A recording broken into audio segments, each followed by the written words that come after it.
Subscribe कीजिए ध्येय IAS channel को और बेल आइकन को दबाइए लेटेस्ट वीडियो सबसे पहले देखने के लिए।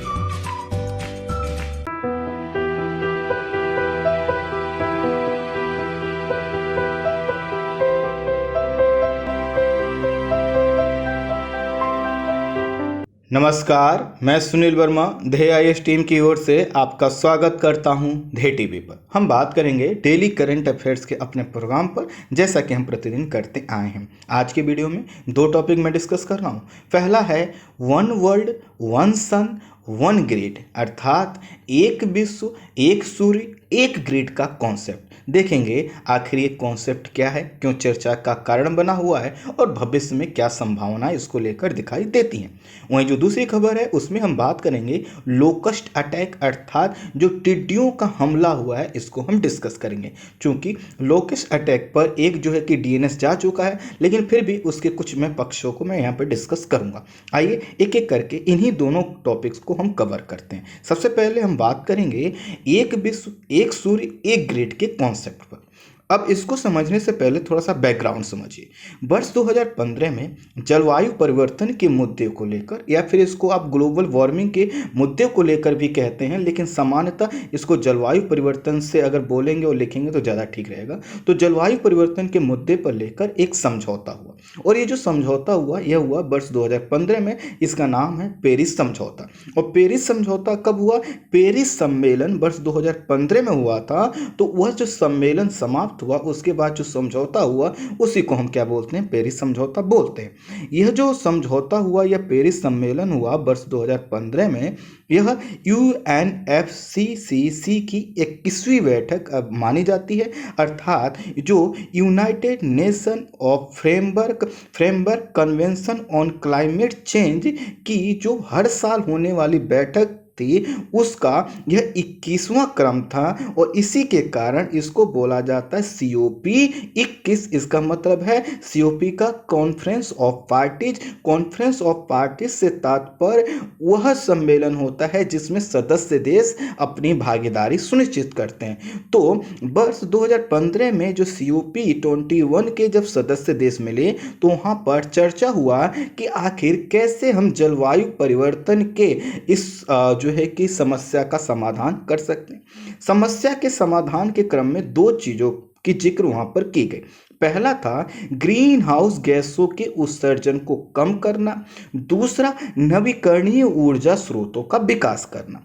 ग्रीन हाउस गैसों से तात्पर्य उस प्रकार की गैसों से है जिनकी मात्रा यदि वायुमंडल में बढ़ जाती है तो जो पृथ्वी के द्वारा ऊष्मा अंतरिक्ष में वापस की जाती है। जैसे हम देखते हैं दिन के समय क्या हो गया, हमारी पृथ्वी का तापमान ज़्यादा हो गया, गर्मी हमको ज़्यादा लग रही, लेकिन रात में थोड़ा सा हमें ठंड या जो है कि कम गर्मी महसूस होती है। इसका कारण क्या है कि पृथ्वी ने जो ऊष्मा प्राप्त की थी, रात तक होते होते वह अपनी ऊष्मा को क्या है फिर से अंतरिक्ष में भेजने लगता। लेकिन होता क्या है, यह जो ग्रीन हाउस गैसें हैं, जब यह वायुमंडल में ज्यादा हो जाती हैं तो पृथ्वी के द्वारा भेजी जा रही ऊष्मा को अंतरिक्ष में नहीं जाने देते हैं, और ये वायुमंडल में क्या करते हैं? रोके रखते हैं। जब ये ग्रीन हाउस गैसों के द्वारा वायुमंडल में टेम्परेचर को अवशोषित किया जाएगा, तो फिर यह जो वायुमंडल, चूंकि इसी वायुमंडल की गर्मी को हम सेंस करते हैं, महसूस करते हैं, तो हमें भी क्या लगेगी? गर्मी लगेगी, और इसी को हम कहते हैं ग्लोबल वार्मिंग की समस्या। तो कुल मिलाकर जैसे मीथेन है, हम कार्बन डाइऑक्साइड देखते हैं, H2O है जो जलवाष्प देखते हैं, बहुत सी ऐसी गैसें हैं जिनकी मात्रा अगर वायुमंडल में कम रहे तो हमारा जो प्रतिदिन का टेम्परेचर बढ़ने और कम होने की जो साइकिल है वो प्रॉपर चलती है। लेकिन अगर वायुमंडल में ये ग्रीन हाउस गैसें ज़्यादा पहुंच जाती हैं तो क्या होता है? क्लाइमेट चेंज और ग्लोबल वार्मिंग की समस्या क्रिएट हो जाती है।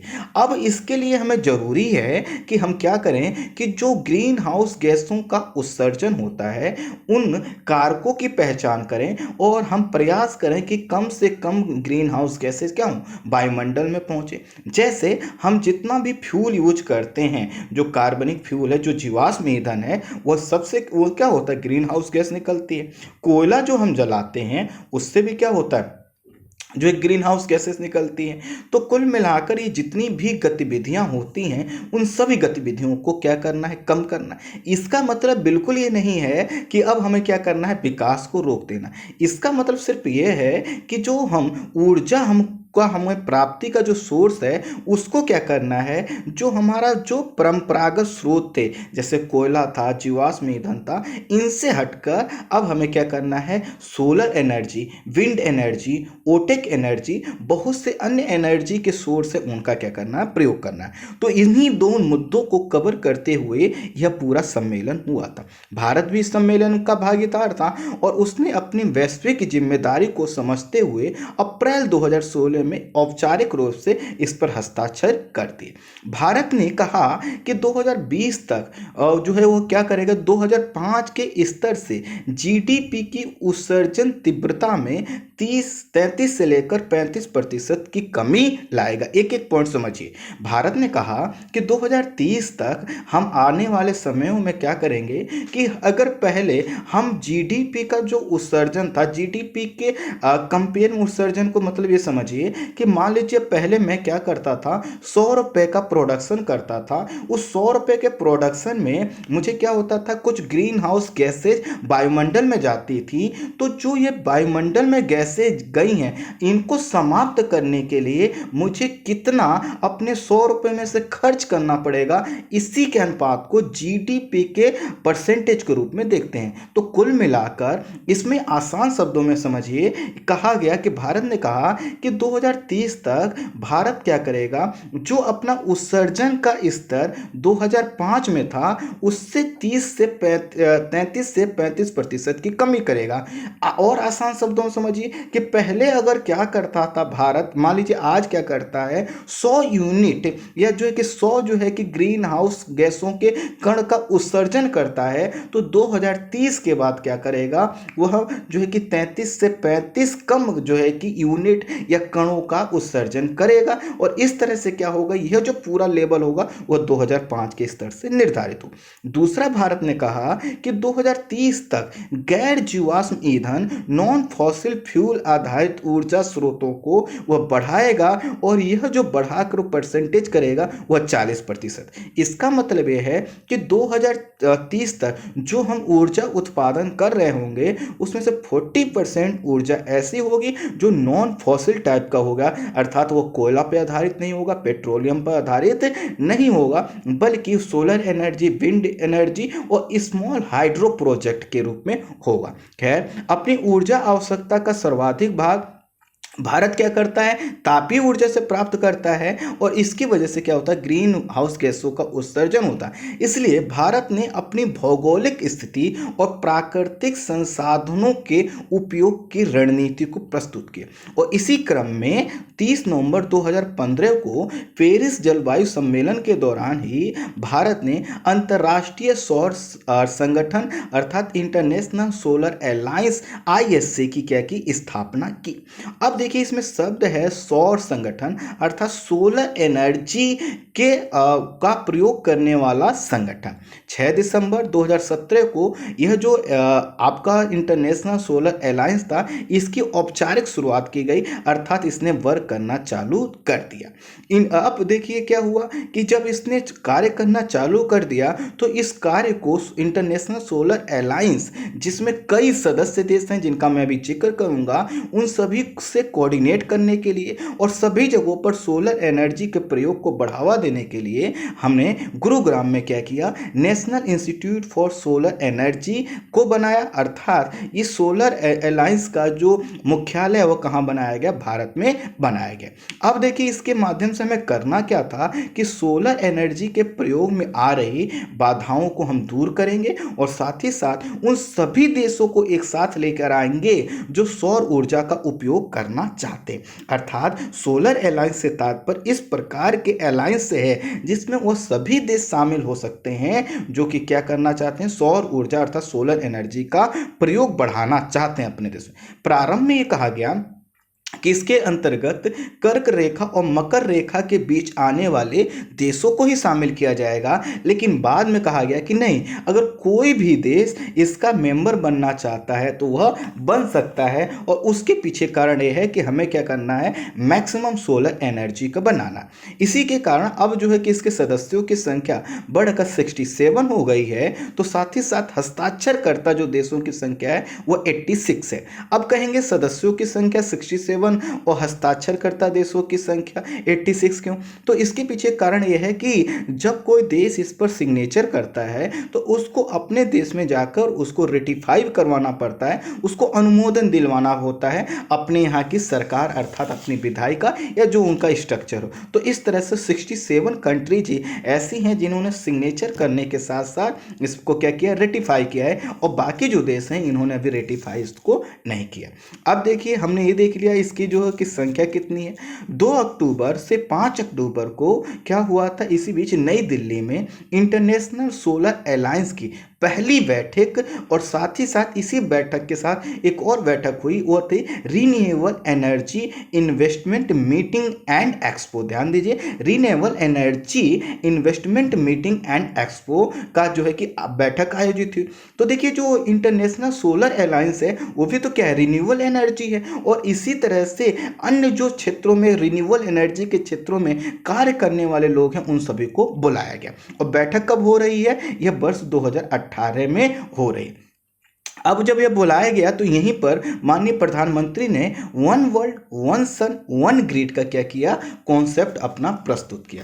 एक चीज समझ लीजिएगा, यह जो विचार आया है one world one sun one grid का, यह अभी का नहीं है, पुराना विचार है, लेकिन यह जो सिर्फ अभी विचार के रूप में था, लेकिन इसको क्या करना, एग्जीक्यूट करने की बारी अब आई है।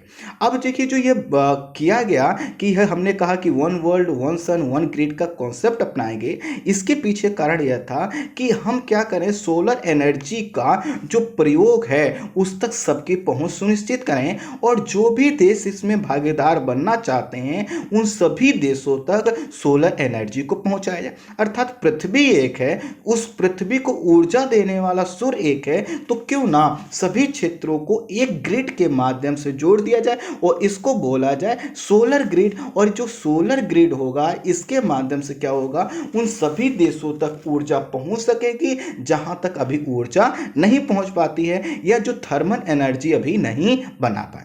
अब इसी बात को, इसी विचार को क्रियान्वित करने के लिए अब कहा भारत सरकार की ओर से, अभी 2 दिन पहले जो है कि एक स्टेटमेंट आया है कि हम सभी कंपनियों को आमंत्रित करना चाहते हैं जो इस विचार को एग्जीक्यूट कर सके, अर्थात इसको क्रियान्वित कर सके। अर्थात कंपनियां जो कि रिन्यूएबल एनर्जी में अपना योगदान पहले से दे रही हैं या जो देना चाहती हैं वह इसका हिस्सा बन सकती हैं। इसमें क्या होगा, एक रोड मैप बनाया जाएगा, और साथ ही साथ रोड मैप बनाने के बाद एक इंस्टीट्यूशनल फ्रेमवर्क विकसित किया जाएगा। आखिर किस देश को, किस संगठन को, किस विभाग को, किस मंत्रालय को और किस क्षेत्र के लोगों को क्या क्या करना है, यह कैसे होगा जब एक इंस्टीट्यूशनल फ्रेमवर्क हमारे पास हो। और इसी के साथ साथ भारत ने कहा कि ये जो भी कंपनियां आएंगी और जो भी ये इसमें जुड़ेगा उसके लिए हम एक दीर्घकालिक प्लान रखेंगे, और दीर्घकालिक प्लान हमारा क्या है कि हमें सोलर एनर्जी को प्रमोट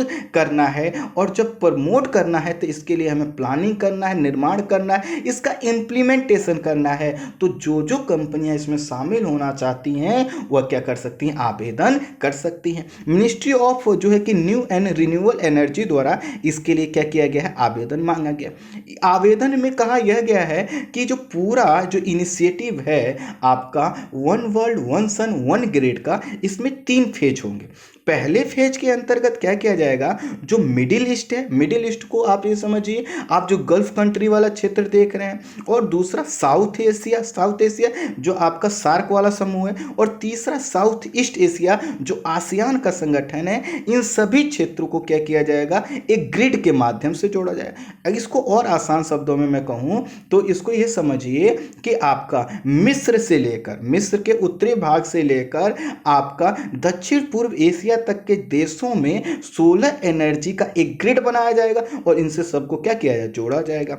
और इसके अंतर्गत जैसा कि मैंने बताया, मिस्र के उत्तरी भाग अर्थात मिस्र का जो उत्तर वाला भाग है वो भी इसमें शामिल होगा। भूमध्य सागर के पूर्व के देशों, सार्क समूह और आसियान समूह के जो देशों को जोड़ा जाएगा। अगर आप इन क्षेत्रों के ज्योग्राफी को समझे तो यह वह क्षेत्र हैं जहां पर सूर्य की किरणें काफी प्रखर रूप से जो है कि काफी तीखी गर्मी के साथ पड़ती हैं। तो इससे क्या होता है, सोलर एनर्जी का जो यहाँ प्राप्ति है वो बहुत ज़्यादा होती है। और जब इस पूरे क्षेत्र को ग्रिड से जोड़ लिया जाएगा तो उसके बाद इसका दूसरा फेज स्टार्ट होगा। और दूसरे फेज में क्या किया जाएगा, इस ग्रिड को जो कि अभी मध्य पूर्व, दक्षिण एशिया, दक्षिण पूर्व एशिया तक बन चुकी है, इसको फिर अफ्रीका तक पहुंचाया जाएगा। और अफ्रीका वाले क्षेत्रों में भी क्या किया जाएगा, सोलर एनर्जी के ग्रिड स्थापित किए जाए। अर्थात स्टार्टिंग तो कहां से हो रही है, दक्षिण एशिया और दक्षिण पूर्व एशिया और साथ ही साथ मध्य पूर्व एशिया से, लेकिन आने वाले समय में इसका विस्तार एक एक करके आगे बढ़ा जाएगा। दूसरे स्टेज में हम क्या करेंगे, अफ्रीका को कवर कर लेंगे। जब ये दोनों ही स्टेप हमारे चरण कंप्लीट हो जाएंगे, उसके बाद पूरी ग्लोबल चेन के रूप में हम अन्य कॉन्टिनेंट, अन्य देशों को भी क्या करेंगे, इसमें शामिल करेंगे। अब आप कहेंगे कि एक बात बताइए, अफ्रीका से दक्षिण अमेरिका या फिर यूरोप से जो है कि यूएसए या उत्तरी अमेरिका को ले जाने कैसे ग्रिड बनाएंगे। तो ये भविष्य के प्लान है, इन्हीं को एग्जीक्यूट करना है, इन्हीं की चुनौतियों को डील करना है। इसी के लिए तो क्या किया गया, प्राइवेट कंपनियों का भी आवेदन मांगा गया है, उनसे अनुभव मांगे गए हैं और साथ ही साथ किस तरह से इसको और अच्छे से एग्जीक्यूट किया सकते। तो ये भी हो सकता है कि हर कॉन्टिनेंट का आगे चल के एक एक ग्रिड बने, लेकिन हाँ अभी इसका जो नाम है ओवरऑल वो क्या है कि पूरे विश्व के लिए एक ग्रिड होगा। अब देखिए, जब दूसरा चरण कंप्लीट हो जाएगा फिर तीसरे चरण में पहुंचेंगे और इससे क्या होगा, जो है कि पूरा विश्व सोलर एनर्जी को प्राप्त कर पाएगा। और जब प्राप्त कर पाएगा, ना सिर्फ उन्हें ऊर्जा का उनको उपलब्धता सुनिश्चित होगी, बल्कि जो अभी देखते हैं ऊर्जा को लेकर जो है कि नदियों पर बांध बनाने, जैसे अभी मैंने आपको इथोपिया और मिस्र का विवाद बताया था, ठीक इसी तरह से कई प्रकार के विवाद कई देशों के बीच में चल रहे हैं। और उसका कारण क्या है कि नदियों के माध्यम से, नदियों के जल से क्या किया जाता है, जो है कि एनर्जी बनाने का प्रयास किया जाता है। इन सभी चीज़ों में न सिर्फ सुधार आएगा, ऊर्जा की उपलब्धता सुनिश्चित होगी और जहाँ पे ऊर्जा होती है वहाँ पे औद्योगिकरण तेजी से होता है, जीवन स्तर में सुधार आता है, स्वास्थ्य स्तर सुधार आता है। और सबसे बड़ी बात है वह है कि सोलर एनर्जी से क्या होगा, जो हमारा रिन्यूएबल एनर्जी का परसेंटेज है वह बढ़ेगा। और रिन्यूएबल एनर्जी का परसेंटेज बढ़ने का मतलब यह है कि हम जो अभी जो जीवाश्म ईंधन है उन पर निर्भरता हमारी क्या हो रही, कम हो रही। इसी के साथ साथ ये पूरा जो एशिया और अफ्रीका का क्षेत्र है विकासशील और निम्न विकासशील देशों की कैटेगरी में आता है। इनकी जो ग्रीन टेक्नोलॉजी को लेकर डिपेंडेंसी बनी रहती है, विकसित देशों पर बनी रहती है, तो वह डिपेंडेंसी भी कम होगी और इस तरह से भारत क्या करेगा, इन सभी चीज़ों को लीड कर पाएगा। आने वाले समय में इतना सब कुछ पॉजिटिव होते हुए कुछ चुनौतियां भी है। भारत ने कहा इसके लिए हम वर्ल्ड सोलर बैंक बनाएंगे और इसमें लगभग 10 बिलियन का कैपिटल हम डालेंगे, अर्थात सभी देश मिलकर इसमें कैपिटल डालेंगे। लेकिन कोविड-19 के समय यह व्यवहारिक होता दिखाई नहीं दे रहा है और इसमें इतनी बड़ा जो है कि पैसा आने की उम्मीद नहीं है, पहली चुनौती। दूसरा ये है कि जो प्रथम और द्वितीय फेज के अंतर्गत जिन देशों को शामिल और कवर करने का प्रयास किया जा रहा है उनमें सामंजस्य की कमी है। हम ज़्यादा दूर ना जाएं, अगर हम पास में ही देंगे तो पाकिस्तान हमारे किसी भी प्रोजेक्ट को, किसी भी ग्रिड को आगे नहीं बढ़। जैसे तापी प्रोजेक्ट आपने सुना होगा, उसमें क्या किया जाता है, जो हम प्लान कर रहे हैं कि हम जो है कि प्राकृतिक गैस को लेकर आएंगे, लेकिन उसको आने नहीं दे रहा। वो तापी जो पाइप गैस लाइन प्रोजेक्ट है वह रुकी पड़ी है पाकिस्तान की वजह से। तो कहीं ना कहीं ये आने वाले समय में एक व्यवहारिक समस्या इसमें दिखाई देती है। साथ ही साथ ग्रिड का जो विकास करना है वो कम व्यवहारिक लोगों का कहना है, समीक्षकों का कहना है कि ये व्यवहारिक नहीं हो पाएगा, ग्रिड का विकास नहीं किया जा सकता। हाँ, सोलर एनर्जी को प्रमोट करके आप हर देश के लिए, छोटे छोटे क्षेत्र के लिए ग्रिड बना सकते हैं, लेकिन पूरे विश्व को एक ग्रिड से जोड़ देना यह मुश्किल दिखाई देता है। इसी के साथ साथ प्रारंभिक ऊर्जा, चूंकि सौर ऊर्जा की प्रारंभिक जो लागत होती है वो ज़्यादा होती है, इसके कारण कहा यह जा रहा है कि जो अफ्रीका के जो देश हैं वह इसमें पार्टिसिपेट नहीं करेंगे और आने वाले समय में भारत का ये जो प्रोजेक्ट है वह जो है कि ठंडे बस्ते में जा सकता है। वहीं दूसरी तरफ चीन और पाकिस्तान इसे रोकने का प्रयास करेंगे, उनकी भी अपनी एक चुनौतियां। तो कुल मिलाकर इन्हीं चुनौतियों के बीच देखना होगा कि क्या हो पाता है। अब हम बात करते हैं लोकस्ट अटैक। लोकस्ट अटैक को समझने के लिए ये देखिए थोड़ा सा आपके स्क्रीन पर, ये देखिए कहीं दूर का इमेज नहीं है, ये जो है कि इमेज है जयपुर का, और वहाँ पे एक जो है कि एक क्षेत्र में जब टिड्डियाँ वहाँ पर उतरी तो वहाँ का नज़ारा ऐसा लग रहा है कि जैसे यहाँ पर इनकी चादर बिछा दी गई है। तो इन्हीं से पूरा यह जुड़ा हुआ पूरा टॉपिक है। ये देखिए आप एक छत पे जब उतरते हैं तो कुछ इस प्रकार का नज़ारा होता है। लोकस्ट एक उष्णकटिबंधीय कीड़ा है जो एक दिन में 130 से लेकर 150 किलोमीटर की दूरी उड़कर कवर कर सकता है।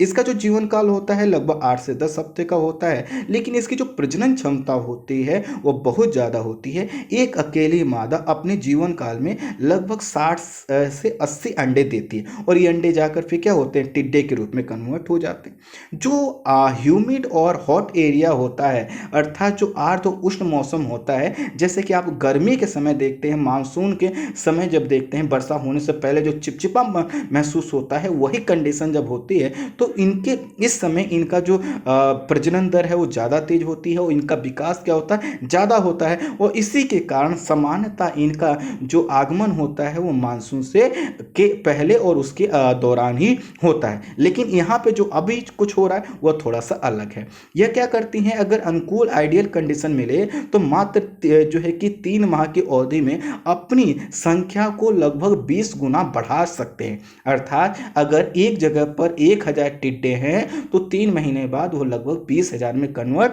हो सकते हैं। इनकी सबसे बड़ी जो खास विशेषता है वह है इनका एक झुंड में चलना, और ये छोटे छोटे झुंड में चलते हैं और एक झुंड में कई लाखों की संख्या होती है, और जो बड़े झुंड होते हैं उसमें तो कई करोड़ टिड्डे होते हैं। अब देखिए जब इतनी बड़ी संख्या किसी फसल या किसी खेत पर अगर एक दिन के लिए भी रुक जाए और वहाँ पर अगर जो फसल उसको खाना चालू कर दे, तो यह जो छोटा सा दल होता है, बड़े वाले दल की बात नहीं कर रहा हूँ, छोटा सा दल जिसमें कुछ ही लाख जो है कि टिड्डे हैं, ये एक दिन में इतना भोजन खा सकते हैं जिससे 30 से 35,000 लोगों के बराबर भोजन हो सकता है। कुल मिलाकर यह अनाज को बड़ी मात्रा में नुकसान पहुंचाते हैं। होता क्या है, बरसात और मानसून के समय इनका प्रभाव ज़्यादा होता है, लेकिन हमने फरवरी 2020 में भी देखा था कि भारत में इनका अटैक हुआ था, और भारत में ही नहीं हुआ था, अफ्रीका, पश्चिमी एशिया के साथ साथ यह जो है कि भारत के पश्चिमी इलाके तक ये पहुँचे थे फरवरी 2020। और इस समय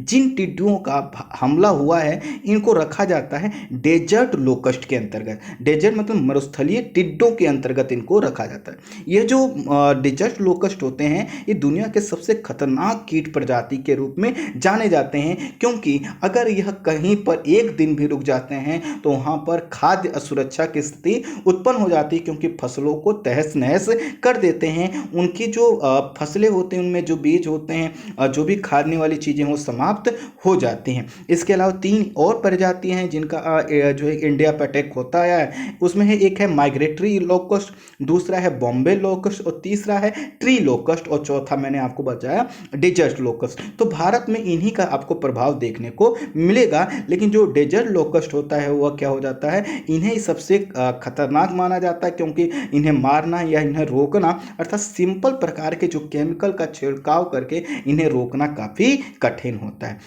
टिड्डियों के संदर्भ में भी माना जाता है कि प्रत्येक 10 वर्ष में 2 वर्ष इनका जो प्रभाव होता है वो काफ़ी घातक होता है। जनवरी के अंत में और पुनः अभी कुछ दिन पूर्व, अर्थात अब जो समय चल रहा है, जो एशिया और अफ्रीका के कई क्षेत्रों में टिड्डी दल अर्थात लोकस्ट स्वार्म्स ने फसलों पर हमला किया है। Horn of horn of Africa, लाल सागर और दक्षिणी पश्चिमी एशिया में स्थित जो स्थिति है वो बहुत ज़्यादा चिंताजनक हो गई है, क्योंकि कई क्षेत्रों में पहले से ही खाद्य सुरक्षा है, कोविड-19 की मार झेल रहे हैं और साथ ही साथ उनके पास पैसे का अभाव है। इसके वजह से यहाँ पर भुखमरी की भी कंडीशन क्रिएट हो सकती है। अब मैं इस पूरे क्षेत्र को आपको मैप के माध्यम से दिखा देता हूँ, तो आपको चीज़ों को समझना आसान हो जाएगा।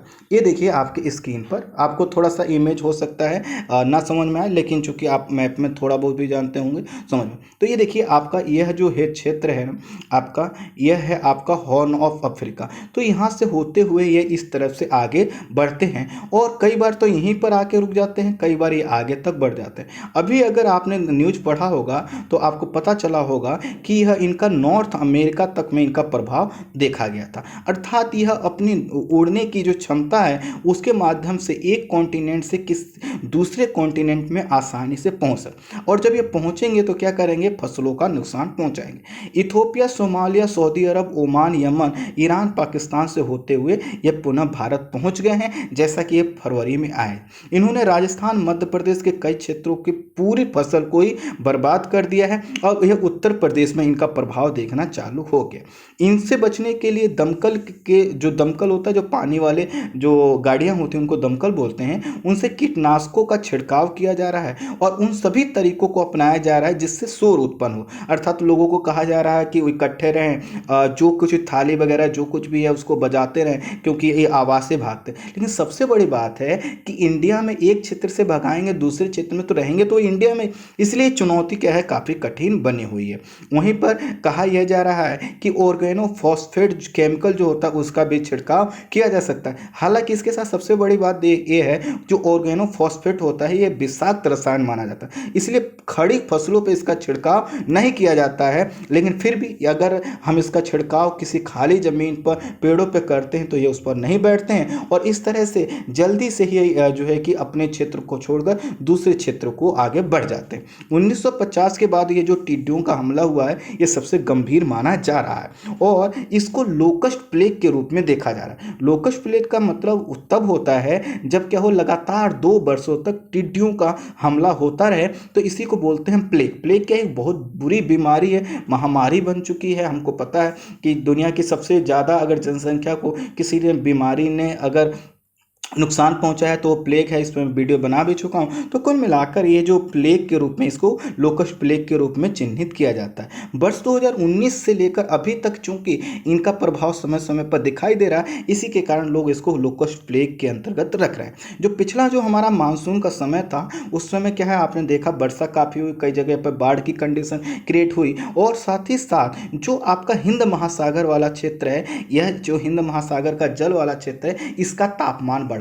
अब जैसा कि मैंने बताया कि टेम्परेचर ज़्यादा होगा और ह्यूमिडिटी ज़्यादा होगी, अर्थात आर्द्रता ज़्यादा होगी, तो इनके विकास के लिए आइडियल कंडीशन रहती है। तो कहा यह जा रहा है कि जो हिंद महासागर का जो तापमान बढ़ा है और साथ ही साथ जो मानसून इफेक्टिव हुआ है, ग्लोबल वार्मिंग हुआ है, क्लाइमेट चेंज हुआ है, उसके कारण इसका क्या हो रहा है, इनका जो विकास वो काफ़ी तेज़ी से हो रहा है और इस वजह से ये ख़त्म नहीं हो पा रहे हैं। और होता क्या है, जब ह्यूमिडिटी होती है, वर्षा होती है, मानसून होता है, तो घासों का विकास और जो पेड़ पौधों का विकास होता है और यह उस पर लंबे समय तक अपने आप को सर्वाइव कर पाते हैं। वहीं जब मौसम शुष्क होता है तो इन्हें क्या होता है, अपने खाद्यान्न के लिए जो है कि डेली जो है कि आगे की ओर बढ़ना होता है या स्थान परिवर्तन करना होता है, तो ये थोड़ा सा जो है कि जल्दी समाप्त हो जाते हैं। खैर, अब चूंकि भारत में आ गए हैं तो कृषि विशेषज्ञों का कहना है कि जो इस पर जो है कि जो केमिकल का नाम लिखा है, क्लोरीफ्रिक और फॉक्स का छिड़काव किया जा सकता है। साथ ही साथ